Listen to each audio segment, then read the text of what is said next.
Boa noite, senhor presidente. Boa noite, deputados, deputadas. Eu me inscrevi aqui para falar sobre a barbárie que está acontecendo no Brasil. Recentemente eu acessei a rede social Twitter e vi que o presidente da República está divulgando uma live com um jurista que defende a intervenção das Forças Armadas no Brasil como poder moderador. O que a gente está assistindo é que o presidente da República já está forçando uma crise das instituições democráticas no país, já está levando a curso um golpe contra a democracia brasileira. Isso se dá quando o presidente insufla que grupos se armem contra medidas de saúde adotadas por prefeituras e governos estaduais. Isso se dá quando um ministro, um general da reserva, faz uma postagem nas redes sociais ameaçando descumprir uma decisão do Supremo. Ora bolas, o presidente da República disse, em alto e bom som numa reportagem, que enquanto ele for presidente, vão acontecer operações da Polícia Federal, como que aconteceu aqui no estado do Rio de Janeiro, contra o governador Wilson Witzel. Por que o governador Wilson Witzel pode ter a Polícia Federal entrando na residência oficial, apreendendo celulares, apreendendo equipamentos eletrônicos, e o presidente da República, que está interferindo na Polícia Federal de forma absolutamente inconstitucional e autoritária, querendo transformar a Polícia Federal, que é uma polícia de Estado, numa polícia política a seu serviço? Por que ele não pode responder pelos seus atos e os outros podem? O governador Wilson Witzel não está acima da lei, tem que responder pelas denúncias de corrupção que hoje caem sobre seu governo. E Jair Bolsonaro também não está acima da lei, nem ele, nem nenhum dos seus filhos, nem o que manteve no seu gabinete um organizador de rachadinhas e 2 laranjas do maior assassino profissional do estado do Rio de Janeiro, 2 pessoas laranjas do senhor Adriano da Nóbrega, um assassino profissional do Rio de Janeiro, nem o Carlos Bolsonaro, organizador do gabinete de ódio, das fake news nas redes sociais, e nem o Flávio Bolsonaro, e nem o Eduardo Bolsonaro de São Paulo, que vem dando declarações dia após o outro que atentam contra a ordem constitucional brasileira. Vem dando declarações defendendo um golpe no Supremo Tribunal Federal, vem dando declarações defendendo uma ruptura com a ordem democrática, como fez no dia de ontem, numa live dada, uma entrevista dada através de uma live. Isso é inadmissível. E é inadmissível que estejam fazendo isso num momento grave para o nosso país, de pandemia, de morte de milhares de pessoas. É de total irresponsabilidade. O que está em curso não é só um projeto autoritário. O que está em curso é um projeto de barbárie, é um projeto de morte, que está levando à morte da população. É isso que o governo Bolsonaro está fazendo. Eu vi uma fala que me antecedeu que fazia referência e comparava o número de mortes no Brasil com o número de mortes nos Estados Unidos. O que se tem dito, e é verdade, os números mostram isso, é que hoje, a cada dia no Brasil, mesmo a nossa população sendo quase a metade da população americana, é que hoje no Brasil está morrendo mais gente do que nos Estados Unidos. O que se está dizendo é que hoje o epicentro mundial do coronavírus, o país no mundo onde por dia mais gente se infecta e mais gente morre, é o Brasil. Mais que os Estados Unidos, mais que o México, mais do que qualquer outro país da Europa, mais do que a China, mais do que a Índia, mais do que qualquer outro país. Enquanto nós somos o país no mundo onde mais se morre pelo coronavírus, o presidente Bolsonaro, que não garantiu respiradores para os estados abrirem mais leitos de CTI, o presidente Jair Bolsonaro, que limitou o máximo que pôde a ajuda às famílias que precisam do auxílio emergencial para sobreviver nesse momento em que é necessário o isolamento social, o presidente Jair Bolsonaro, que demitiu 2 ministros da saúde durante essa crise, porque quis impor o uso de um medicamento que, infelizmente, ainda não tem eficácia comprovada, porque eu queria que qualquer medicamento tivesse eficácia comprovada para salvar mais vidas.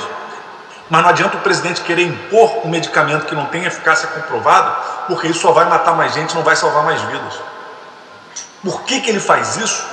Não dá para ter certeza do que passa nessa cabeça alucinada e que tem defendido uma política de morte e genocídio da população brasileira. Mas isso é muito grave e nós estamos vivendo, pelas mãos do governo Bolsonaro, um tensionamento permanente que está levando a uma corrosão das nossas instituições democráticas. É necessário que haja uma grande frente democrática para impedir que o governo de Jair Bolsonaro tenha a capacidade de promover um golpe final na democracia brasileira, acabando com o funcionamento das nossas instituições democráticas. Se é muito grave, isso tem que ser dito. Temos que parar a política de morte do governo Bolsonaro, que está fazendo com que o Brasil se torne hoje o epicentro mundial da crise do coronavírus. É o país no mundo que está tendo mais casos diários e mais mortes diárias. Esses números são públicos, estão disponíveis para quem quiser ver.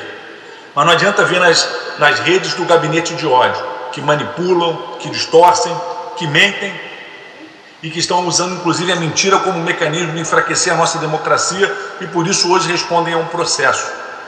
E se fazem de vítimas como se não pudessem responder processo. Tem que responder sim, dentro da lei. Não estão abaixo da lei. Ninguém está. E também não estão acima. Então, tem que responder aos processos como qualquer cidadão no Brasil. Esse é o primeiro ponto que eu queria destacar na minha fala, da importância da unidade, do diálogo entre as forças democráticas. E segundo, sobre o que está acontecendo no Rio de Janeiro. O governo Witzel se afunda em denúncias de corrupção, não esclarece o que está acontecendo, não consegue dar respostas e abrir os hospitais de campanha e garantir leitos para a população no momento onde essa epidemia tem muita força no nosso estado, se dissemina pela região metropolitana e pelo interior do estado.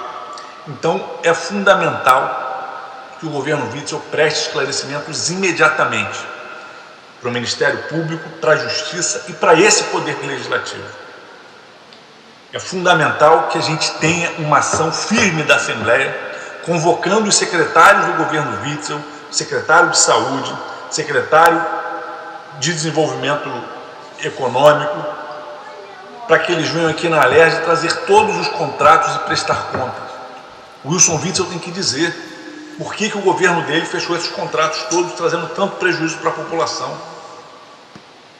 É fundamental que a Assembleia Legislativa tenha um papel mais assertivo na fiscalização desse governo, porque em última instância o julgamento sobre o sentido da permanência desse governo será nosso, e a gente tem que agir com firmeza e com serenidade, garantindo ao governo, em primeiro lugar, o direito de se defender, e aí avaliar se essa resposta está ao contento daquilo que o parlamento e a sociedade exigem, para que ele tenha condições de continuar nos governando. Esse é um ponto fundamental que a gente tem que colocar. O governo Wilson Witzel foi um governo que foi eleito no escopo do governo Bolsonaro, com esse discurso antipolítica, com esse discurso de que ia mudar a política, e infelizmente rapidamente fez a mesma coisa que o Bolsonaro está fazendo agora, só que fez mais rápido. Compôs com aqueles que são os vendilhões da política, rapidamente começou a fazer esses acordos de loteamento de cargos, de retomar contratos com empresas que acumulam histórico de corrupção no estado do Rio de Janeiro, e agora tem que vir à tona e tem que esclarecer cada uma dessas acusações.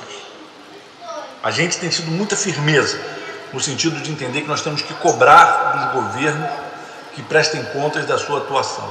Mas temos muito claro que as denúncias contra o governo Witzel são muito graves e ele tem que vir aqui dar esclarecimento.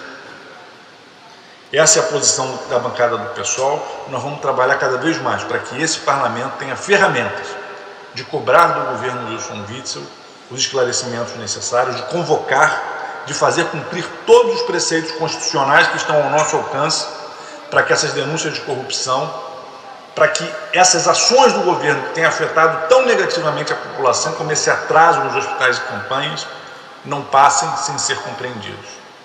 Essa é uma posição da nossa bancada e é uma posição que a gente vai cobrar permanentemente ao longo dos próximos dias.